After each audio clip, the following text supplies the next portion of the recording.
आज हम बात करने वाले हैं भारतीय मूल की अमेरिकी अंतरिक्ष यात्री सुनीता विलियम्स के उस ऐतिहासिक मिशन की, जिसमें वे केवल 8 दिनों के लिए गई थीं, लेकिन अंतरिक्ष में 9 महीने तक फंसी रहीं। आखिर ऐसा क्या हुआ? उनकी वापसी में देरी क्यों हुई? और इन 9 महीनों में उन्होंने क्या-क्या किया? इस वीडियो में हम आपको हर छोटी से बड़ी बात विस्तार से बताएंगे, ताकि आपके मन में कोई भी सवाल न बचे।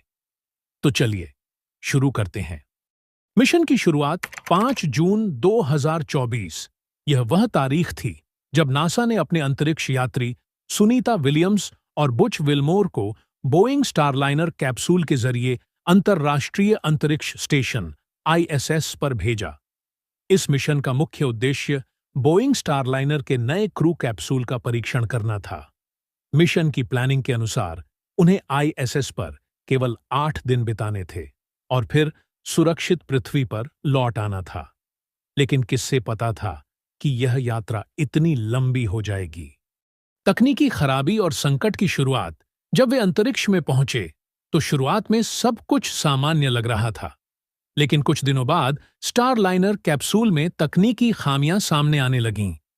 मुख्य समस्याएं थीं हीलियम गैस का रिसाव। यह कैप्सूल की प्रणोदन प्रणाली प्रोपल्शन सिस्टम के लिए बेहद जरूरी था। थ्रस्टर फेलियर, जो कैप्सूल को दिशा और नियंत्रण प्रदान करता है। अगर ये समस्याएं ठीक नहीं की जाती तो उनकी वापसी बेहद खतरनाक हो सकती थी। इसीलिए नासा ने उनकी वापसी को स्थगित कर दिया और उन्हें ISS पर रुकने के लिए कहा। सुनीता और बुच को अचानक से यह एहसास हुआ कि वे अब लंबी अवधि के लिए ISS पर रहने वाले हैं। अब सवाल था, इन 9 महीनों में उन्होंने क्या किया? पहले वैज्ञानिक प्रयोग और रिसर्च ISS पर रहते हुए उन्होंने कई महत्वपूर्ण वैज्ञानिक प्रयोग किए, जिनमें शामिल थे स्पेस मेडिसिन, अंतरिक्ष यात्रियों के स्वास्थ्य पर माइक्रोग्रेविटी का असर, प्लांट ग्रोथ सिस्टम, अंतरिक्ष में पौधों को उगाने के नए तरीके, माइक्रोग्रेविटी में दवाइयों का असर, जिससे भविष्य के अंतरिक्ष मिशनों में बीमारियों का इलाज किया जा सके। 2 अंतरिक्ष में वर्कआउट, हेल्थ को मेंटेन रखना, क्योंकि माइक्रोग्रेविटी में हड्डियों की ताकत और मांसपेशियां कमजोर होने लगती हैं। इसलिए सुनीता और बुच ने हर दिन 2 घंटे एक्सरसाइज की।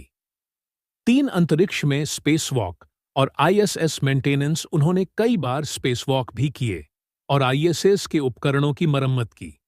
एक मिशन में उन्होंने निकर एक्स-रे टेलीस्कोप पर लाइट फिल्टर लगाए। एक अन्य मिशन में उन्होंने इंटरनेशनल डॉकिंग एडेप्टर पर रिफ्लेक्टर डिवाइस बदला। मनोरंजन और त्योहारों का जश्न स्पेस में समय बिताना आसान नहीं होता, इसलिए सुनीता और उनके साथियों ने त्योहार भी मनाए। क्रिसमस के दौरान उन्होंने सांता टोपी पहनी और जीरो ग्रेविटी में तैरते हुए मस्ती की। थैंक्सगिविंग डिनर में उन्होंने स्पेस फ्रेंडली टर्की और मसले हुए आलू खाए। घर वापसी की तैयारी। इस दौरान नासा और बोइंग लगातार कोशिश कर रहे थे कि उनकी वापसी के लिए कोई सुरक्षित समाधान निकाला जाए। अंत में नासा ने फैसला किया कि उन्हें बोइंग स्टारलाइनर की बजाय space x crew dragon capsule से वापस लाया जाएगा।